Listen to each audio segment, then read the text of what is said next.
Nokia's making tablets again? Yes, they are indeed, at least their name is used for it. The Nokia T20 is an entry-level tablet that costs around $230, and for that we get a 10-inch Full HD screen, a metal body, as well as vanilla Android 11. This price class has lots of competitors however, so how does it compete against the Samsung Galaxy Tab A7, A8 and others? I'm NJ from mynexttablet.com and that's what you will learn in this review. We start with the design, and that's certainly one of the plus points of the Nokia T20. We're getting a metal body that is premium feeling and has a nice metallic blue color. On the top there's a plastic part for the antennas, and that's where the volume rockers and microSD card slot are placed. There's a standard 3.5mm headphone jack on the right side, as well as a USB-C port. It's 7.8mm thin and weighs 465 grams. No, we don't get a fingerprint scanner, but you can unlock it using the webcam and facial recognition, which works fine but is not that secure. The front-facing camera has a resolution of 5 megapixels and the main camera has 8 megapixels and an LED flash. Considering its price, both are pretty good. The Nokia T20 tablet has a 10.4-inch display with a resolution of 2000 by 1200 pixels. It's an IPS screen with good viewing angles and the resolution is high enough so that text and icons look sharp. There are no higher resolution screens in this price class anyways. I think the contrast is fine, but I noticed that the screen has a bit of a blue tint to it. In the settings you can adjust the white balance a bit. The Samsung Galaxy Tab A7 has a very similar blue tint, and it could be that both screens are the same ones. Active pens are not supported, and it's a bit disappointing that the T20 has a wideband level of L3. That means you cannot watch Netflix with HD resolution. You're stuck in SD quality. On its sides, the Nokia T20 has 2 speakers in total, and you can hear a real stereo separation. The sound quality is fine for its price, but it could be better. In comparison, the Samsung Galaxy Tab A7 is noticeably louder.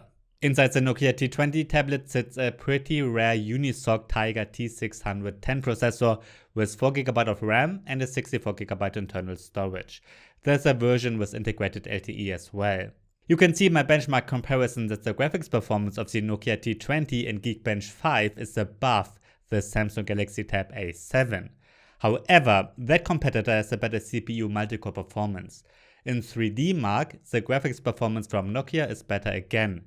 The new Samsung Galaxy Tab A8, which I just started to review, is a tiny bit faster though.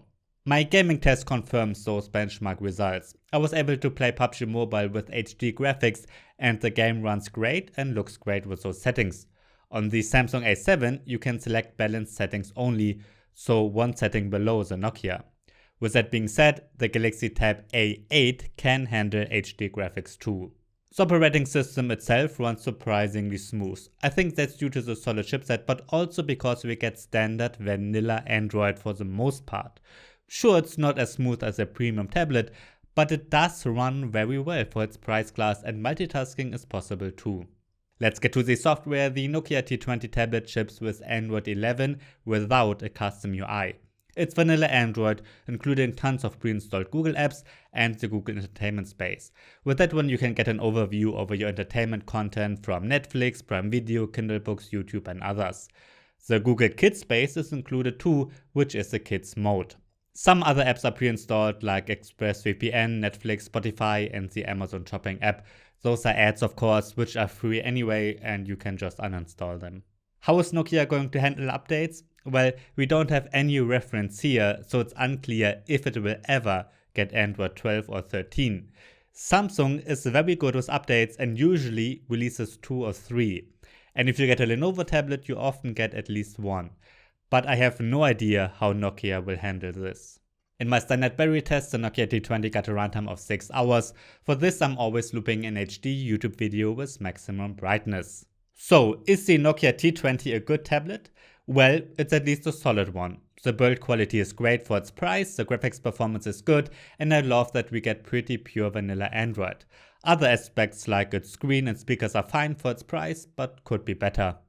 I do think it's very disappointing that you can't watch Netflix in HD quality, and I doubt that it will get many software updates. Usually, smaller brands like this don't care much about it. I could be wrong though. As I said, the Nokia T20 is a solid tablet, but it's lacking a unique selling point. Like, why would you get it? I think the competition, especially from Samsung, is a bit better at a similar price. Let's check out those alternatives. Depending on the sales you can find, the Galaxy Tab A7 and the Samsung Galaxy Tab A8, which is newer, can be great alternatives. While the Galaxy Tab A7 has a weaker graphics performance, the A8 is a bit faster. Other aspects like the screens and build quality are very similar, but the speakers are a bit better.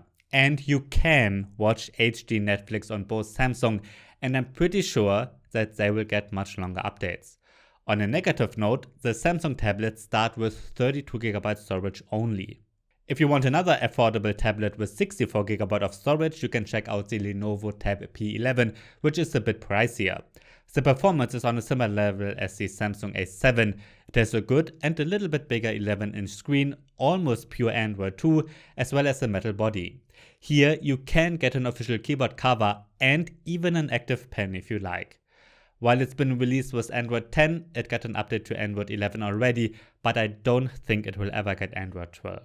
Cheaper alternatives are the Amazon Fire HD 10 and Fire HD 10 Plus. Here we get Amazon's Android without the Google Play Store and a cheaper feeling plastic body.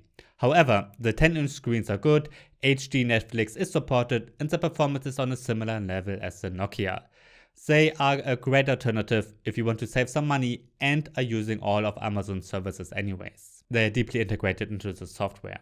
Alright, that's been my review of the Nokia T20 tablet. If you have any questions, write them down below. I'm NJ from mynexttablet.com. Thanks for watching and see you next time.